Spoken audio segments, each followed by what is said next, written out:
जम्मू कश्मीर की विधानसभा में आज भाजपा के नेता वॉकआउट करते हुए नजर आए। कारण था कल डेली वेजेस पर हुआ लाठीचार्ज, जिसको लेकर सदन में हंगामा भी हुआ। नेता सदन से बाहर भी निकल गए और इंसाफ की मांग भी करते रहे। हालांकि राजनीति इसमें बरखूब हुई।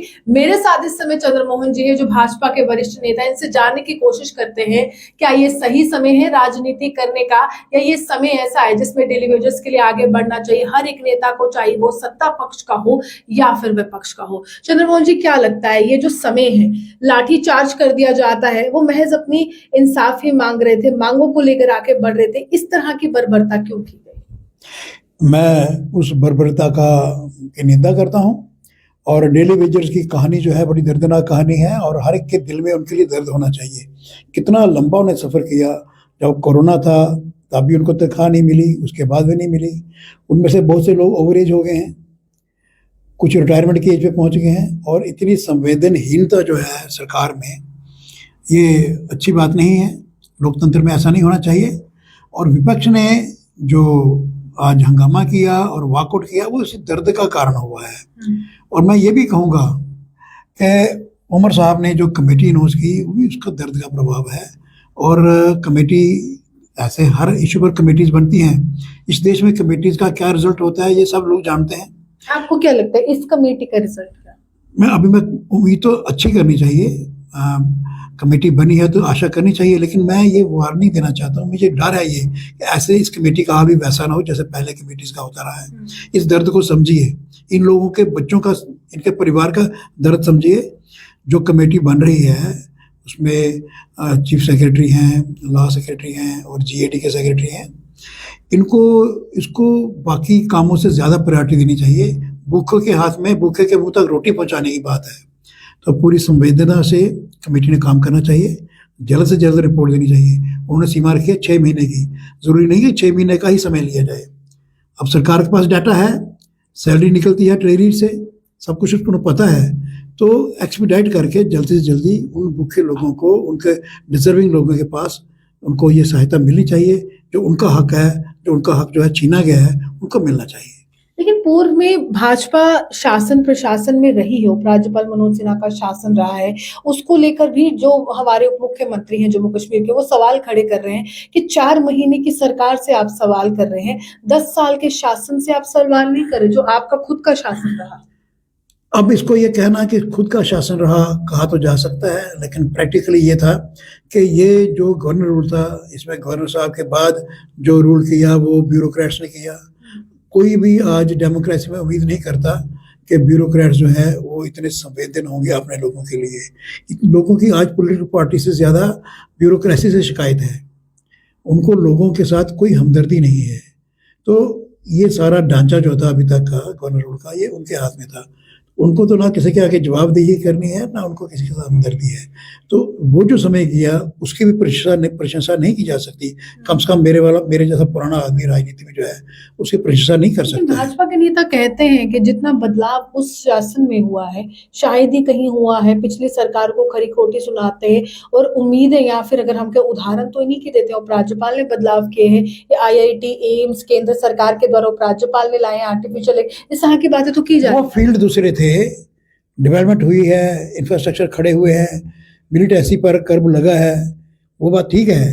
लेकिन ये जो मामला था, अब देखिए इस देश के अंदर केंद्र सरकार जो बड़े बड़े काम कर रही है, लेकिन जब ब्यूरोक्रेसी के हाथ में चीज़ आती है, काम फेल हो जाते हैं। मैं बीजेपी का पुराना कार्यकर्ता हूँ, बचपन से मैं ये महसूस करता हूँ कि ब्यूरोक्रेसी पर अभी तक नियंत्रण नहीं हुआ है। यहाँ भी नहीं हुआ है। नियंत्रण पाइएगा? ब्यूरोक्रेसी अनब्राइडल्ड चल रही है, जिस मर्जी तरफ जाए। उनका पूरा सहयोग सरकार के अगर स्कीम्स को लगाने में, लागू करने में हो, तो लोग एकदम देश का वातावरण बदल जाए। उनका स्टाइल अपना ही है और उस तरफ हमारा कोई कदम नहीं बढ़ा है। लेकिन अगर ये रिपोर्ट साझा हो जाती है, पब्लिक डोमेन में आ जाता है कि इतना आंकड़ा है, इतने लोग हैं, ये डाटा है, ये रोड मैप है, क्या लगता है कि सदन में वो रेजोल्यूशन जब पेश होगा, आपकी भाजपा की तरफ से उसमें हामी भरी जाएगी? भाजपा के जो तमाम विधायक आगे बढ़ेंगे डेली? अगर रिपोर्ट अच्छी आ गई और डेली वेजर्स की समस्याओं का उसमें समाधान होगा, तो निश्चित रूप से भारतीय जनता पार्टी आगे बढ़ेगी।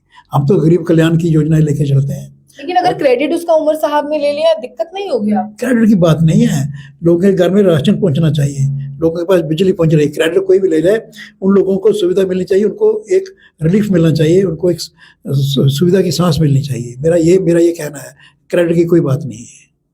क्या लगता है कि यहाँ पर उमर अब्दुल्ला कर पाएंगे इनके लिए कुछ? उम्मीद तो क्योंकि करें। वादों की छड़ी घोषणा पत्रों में लगाई, चाहे मुफ्त बिजली हो, गैस सिलेंडर हो, राशन हो, वो तो एआई के पाले में चली गई कि एएवाई को मिलने वाली है। तो वो जो मध्यम वर्ग है, जो गरीबी रेखा से है, उसके लिए तो कुछ हुआ नहीं। ये पॉलिटिशियन जो है उनकी आदत होती है, जब वो वायदे करते हैं तो ये भी कहते हैं बारिश हम बरसा देंगे, बर्फ भी हम गिरवा देंगे।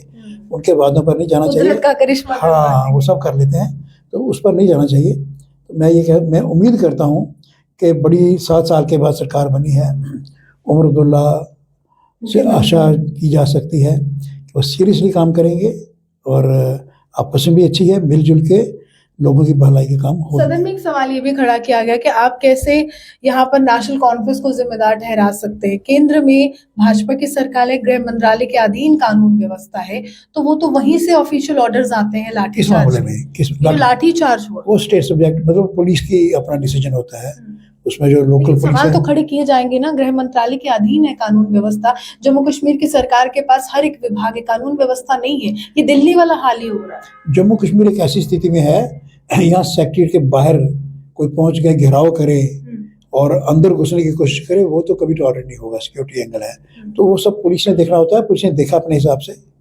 आप समर्थन करते हैं लाठीचार्ज का? नहीं, लाठीचार्ज का समर्थन नहीं करता, लेकिन असेंबली की और सेक्रेटरी की सिक्योरिटी करनी भी बड़ी जरूरी है। सिक्योरिटी के लिहाज से आप कह रहे हैं कि वो लाठीचार्ज हुआ, ऐसे कोई परेशानी नहीं? पुलिस का डिसीजन है, लाठीचार्ज मिनिमम करना चाहिए, रोकने के और भी तरीके हैं, करने चाहिए, लाठीचार्ज नहीं करना चाहिए। अभी रोकना चाहिए। कानून व्यवस्था के लिहाज से हम बात करें तो बिलावर की घटना झंझोर कर रख देती है कि 3 लोग लापता होते हैं और लापता होने के बाद यहाँ पर उनके शव बरामद होते हैं। उसको लेकर भी युवा कांग्रेस सड़कों पर उतरती है कि गृह मंत्री को इस्तीफा देना चाहिए। अब युवा कांग्रेस गृह मंत्री को, इतना इस देश में मिलिटेंसी चली है, कांग्रेस की सरकारें रही हैं, बड़ा कुछ हुआ है, तो किसने इस्तीफा दिया? काम करना चाहिए और सरकार काम करेगी। बिलावर मुझे लग रहा है कि एंटी नेशनल और मिलिटेंट टेररिस्ट जो लोग हैं, उनका नेक्स्ट टारगेट जो है वो बिलावर बनाया जा रहा है, जम्मू बनाया जा रहा है। ये बड़ा सीरियस मामला है। तो इस मामले में सरकार जो है केंद्र की, उसने जैसे कल मैसेज दिया सुनील शर्मा जी को, होम मिनिस्टर ने सीरियसली ले रही है बिलावर की घटना को। और बिलावर की घटना 3 लोगों की हत्या नहीं है, 1.5-2 साल से वहाँ ऐसी रिपोर्टिंग आती जा रही है, इस प्रकार की एक्टिविटी वहाँ हो रही है, बल्कि उससे पहले से हो रही है। तो शायद उनका ये इरादा है कि यहाँ पे इसको नेक्स्ट टारगेट बनाया जाए, क्योंकि बड़ी डेंस वहाँ फॉरेस्ट है और हिली टेरेन है, बड़ा डिफ़िकल्ट टेरेन है, तो वह पुलिस आर्मी की गाड़ियाँ पहुँचना मुश्किल होती हैं, लेकिन इसीलिए शायद उसको उन्होंने चूज़ किया है। लेकिन मेरा ये कहना है कि ये जो हम कहते हैं, सुनील जी ने भी कहा विलेज डिफेंस कमेटी का डोडा डोडा एरिया में, चनाब एरिया में बहुत अच्छा काम रहा है, बड़ा कारगर काम किया है, यहाँ भी होनी चाहिए, मैं उसका समर्थन करता हूँ। लेकिन ये डिफेंस ये फिलासफी का हमको छोड़ना चाहिए, ऑफेंस भी करना चाहिए। आपको पता है कि इस सारे एरिया में इस तरह का एलिमेंट है, तो इंटेंस कॉम्बिंग ऑपरेशन क्यों नहीं अडॉप्ट किया जाए? ये ठीक है कि टेरेन बड़ा डिफिकल्ट है और डेंस फॉरेस्ट है, सब ठीक है, लेकिन आजकल टेक्नोलॉजी बड़ी एडवांस हो गई है। आपके पास 16 घंटे फ्लाई करने वाला, ग्लाइड करने वाला ड्रोन है, इसके अलावा और बहुत इक्विपमेंट है। अगर आप ड्रोन से डेड बॉडीज ढूंढ सकते हैं तो मिलिटेंट्स को ढूंढ सकते हैं। सारी ताकत लगा देनी चाहिए और इंटेंस कॉम्बिंग ऑपरेशन करके इस एरिया में बिल्कुल इसको खाली करना चाहिए। अब कॉम्बिंग ऑपरेशन जब मैं कहता हूँ, उसके फ़ायदे ज़्यादा हैं। आपको मिलिटेंसी के खिलाफ लड़ने वाले लोग भी मिल जाएंगे, वो नेशनल असेट होगा और हर कम्युनिटी से मिल सकते हैं। उसके अलावा जो चिट्टे का काम हो रहा है, स्मगलिंग हो रही है, वो भी मिल जाएंगे।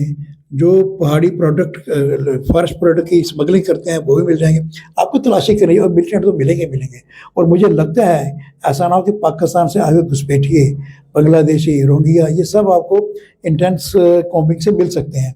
तो मल्टीपर्पज़ एक्सरसाइज होगी, करिए आप उसके लिए, और उसमें भी वीडीसी के मेंबर्स को यूज़ कीजिए कि रास्ते उनको पता है, लोगों की पहचान उनको है। ट्रेनिंग ऐसी सख्त होनी चाहिए कि बिल्कुल बखूबी से सामना कर पाए।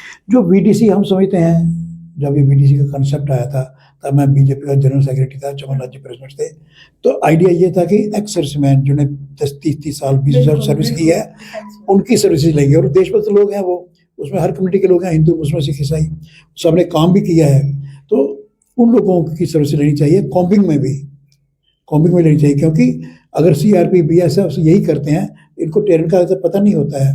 तो वीडीसी को साथ लेके और एक इंटेंस कॉम्बिंग उस एरिया की जाए, जंगल में जाया जाए और A to Z पूरा एरिया छान मारना चाहिए। आप सुझाव के तौर पर ये कह रहे हैं कि सुझावों के तौर पर होना चाहिए, लेकिन जम्मू कश्मीर के चुने हुए नेता उप मुख्यमंत्री वहां पहुंच नहीं सकते हैं। पूर्व में जो सांसद रहे चौधरी लाल सिंह, वो पैदल निकल जाते हैं। पुलिस कहती है कि सुरक्षा दायरा ऐसा है कि हम आपको जाने नहीं देते, लेकिन एलओपी लीडर ऑफ अपोजिशन वो कैसे पहुंच जाते हैं? तो सियासत तो ज्यादा भाजपा कर रही है रादर देन दूसरे दल कर रहे हैं। जो मुझे बात समझ आती है कि एलओपी को होम मिनिस्टर ने मैसेज दिया है बिलावर के लोगों के लिए, आप ये मैसेज दे दो। और अभी तक नेशनल कॉन्फ्रेंस जो रही है उसका जो लाएमल रहा है, मुझे अपना याद है कि हीरानगर में 5-6 लोग मिलिटेंटों ने मार दिए थे। तो अभी मैं वहाँ गया था जब चिताओं की आग ठंडी नहीं हुई थी, तो फारूक साहब का स्टेटमेंट आ गया कि पाकिस्तान से बात करो। अब जी जो लोग वहाँ जा रहे हैं ये क्या स्टैंड लेंगे? क्या इनके स्टैंड से मिलिटेंट्स एनकरेज होंगे और जो सिविल लोग हैं वो डिस्करेज होंगे? लेकिन सर जो नुमाइंदा जीता हुआ है बनी का, वो एमएलए हैं वहां के, उनके साथ मारपीट की जाती है। आरोप ये लगता है कि एबीवीपी के कार्यकर्ता होते हैं, उनका उनके साथ रिश्ता है, वो रिलेटिव है, लेकिन वो उन शवों को देखने के लिए जाते हैं, परिवार से मिलने जाते हैं, सांत्वना का भाव प्रकट करता है। उनके साथ ऐसा क्यों हुआ? वो तो चुने हुए हैं। उधर तो मैं भी नहीं था, आप भी नहीं थे। अब एक वर्जन है कि उन्होंने मिसबिहेव किया और दूसरा वर्जन ये भी है कि इनके स्टेटमेंट भी ऐसे आते रहे हैं जिससे इंटरनेशनल एलिमेंट का हौसला बढ़े। यानी आप कह रहे हैं कि जो सुनील जी वहां पर पहुंचे, सुनील जी राष्ट्रभक्ति की बातें करने गए थे, ये राष्ट्र के विरोध में आ रहे थे, तो जनता का जवाब राष्ट्र विरोध में आ गए।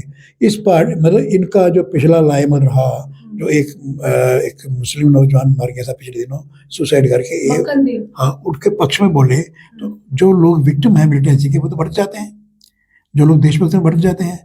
तो इनको वहां जाना चाहिए, पुलिस को सिक्योरिटी। ऐसा तो नहीं है कि एक दिन पूर्व सदन में वो रामेश्वर ही थे, वो वही विधायक थे जिन्होंने भाजपा को खरी खोटी सुनाई थी कि धारा 370 व 35 की समाप्ति के बाद कुछ नहीं बदला है, यहाँ पर हर एक व्यवस्था वैसी नहीं है जैसा आप कागजों में दिखा रहे हैं, मीडिया में दिखा रहे हैं। वो बदला तो नहीं ले लिया कहीं वहां पे रामेश्वर? ऐसा नहीं हो सकता। मुझे नहीं लगता डॉक्टर रामेश्वर जो है वो, उन्होंने थोड़ा ज़्यादा संभल के चलना चाहिए। ऐसे मौके में लोगों के सेंटिमेंट हिट हुए होते हैं, जब कोई डेड बॉडी सामने होती है तो वहाँ बात बड़ी सोच समझ के करनी पड़ती है।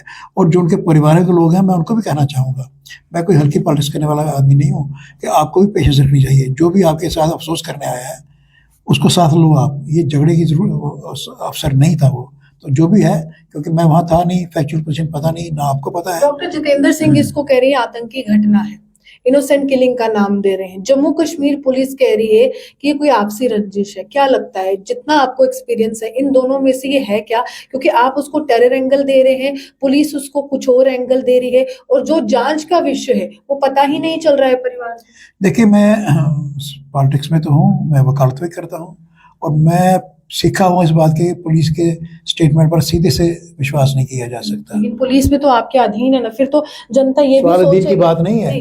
पुलिस के स्टेटमेंट ना कोर्ट में पहले एडमिट होता है जब तक कोई साबित न हो जाए, और पुलिस को बड़ा कुछ देखना पड़ता है, वो अपने हिसाब से स्टेटमेंट देते हैं। वो जांच तो कर रहे हैं ना सर, शुरुआत तो अम्पला में घटना हो गई थी, एक लड़का मिलिटेंट ने मार दिया, पुलिस ने कहा कि इनके भाइयों ने मारा है। हमने पुलिस को आपने क्यों कहा? कहता है उस दिन हम इस जो वायलेंस भड़क ना जाए, इसको कूल डाउन करने के लिए हमने गलत कर डाला। ऐसे पुलिस को बड़ा कुछ सोचना पड़ता है। पुलिस की बात छोड़ दीजिए, डॉक्टर जितेंद्र सिंह के पास ऑर्गेनाइजेशन का पूरा नेटवर्क है, सेंटर पीएमओ में बैठा हुआ है, उसके पास रिपोर्ट जो होगी मेरे हिसाब से सही होगी। आरोप ये है कि ये जम्मू जो एक ऐसा क्षेत्र शांति वाला था, कुछ ऐसी घटना नहीं होती थी, लेकिन पिछले कुछ सालों से आतंकवाद का रुख जो है कश्मीर से होते हुए यहाँ पर हुआ। ऑपरेशन ऑल आउट आप कश्मीर खित्ते में चला रहे हैं, लेकिन वो ऑपरेशन का जो असर है वो यहाँ पर नहीं दिख रहा है, आतंकी इधर शिफ्ट हो रहे हैं। ये भी आरोप है कांग्रेस की तरफ। ये आरोप क्या है? ये पाकिस्तान जब तक जिंदा है शरारत तो होगी, और हम हर शरारत उसकी समाप्त करेंगे, खत्म करेंगे, करने नहीं देंगे। थोड़ा बहुत ऐसा होगा ही होगा। इसलिए मैं कह रहा हूँ कि अब वक्त आ गया है। विलेज डिफेंस कमेटी तो ठीक है, डिफेंस छोड़िए, आप कॉम्बिंग ऑपरेशन कीजिए पूरे इलाके का, जहाँ जो एंटरनेशनल मिलता है उसको टेक टू द टास्क, और जो उसमें आपको अच्छे लोग ही मिल जाएंगे जो सरकार को सपोर्ट करेंगे, वो भी मिल जाएगा हमें। हमारे समर्थन में हमें अमृत भी मिलेगा और विश्व भी मिलेगा। इसलिए एक इंटेंस कॉम्बिंग करनी चाहिए बिलावर की और इलाके की भी, कि इन पहाड़ों के अंदर कहीं वो अपने घर ना बना ले, जो हाँ हाइड हाउस बना ले, तो उसको इंटेंस करनी चाहिए। लेकिन वो आएंगे, फिर हमारी डिफेंस कमेटी आएगी, फिर वेट करेगी वो कब हमला करेंगे, वो फिलॉसफी गलत है। हिंदुस्तान ने यानी पहला हमला, पहला आक्रमण हमें कि हमें समाप्त आक्रमण नहीं, हमने ढूंढना चाहिए उनको जाके, और अपने इलाके को साफ करना चाहिए। सफाई करेंगे तो कूड़ा बाहर फेंक देंगे, अच्छे से चीजें लेके ले आएंगे। चलिए, साफ तौर पर ये सुझाव है, देखते हैं कि गृह मंत्रालय सुझाव को कैसे देखता है। लेकिन फिलहाल चाहे डेली वेजेस का मसला हो या फिर मक्खनदीन का मसला हो, जिस तरह से कठुआ में हुआ, एक व्यक्ति का ये आरोप है कि मुझे OGW बनाकर पेश किया गया, उसके बाद उसने आत्महत्या कर ली। वीडियो सोशल मीडिया पर वायरल हुई और पुलिस पर सवाल भी खड़े हुए। और उसके बाद की एक और घटना बिलावर में, 3 लोग, उनको लापता कहा जाता है कि वो एक शादी में गए होते हैं, वहां से लापता हो जाते हैं। उसके बाद जब रिपोर्ट करवाई जाती है पुलिस को, तो पुलिस ड्रोन की सहायता से उनको ढूंढती है, लेकिन वहां पर वो जिंदा नहीं होते, बल्कि वहां पर उनके शव बरामद होते हैं। जिसके बाद पूरे बिलावर क्षेत्र में तनाव की स्थिति है। जो मौजूदा MLA हैं, उन पर सवाल खड़े किए जा रहे हैं। आरोप उन पर यही लगाया जा रहा है कि आप पाकिस्तान का समर्थन करते हैं, आतंकवाद परस्त आपकी सोच है। फिलहाल ये जो वहां के MLA हैं वही जानते हैं कि कैसी सोच के साथ वो वहां पहुंचे थे। लेकिन जम्मू कश्मीर है और जम्मू कश्मीर को राजनीति के लिए जाना जाता है, और जो विधानसभा का सत्र लगता है उसको राजनीति का अखाड़ा ही कहा जाता है।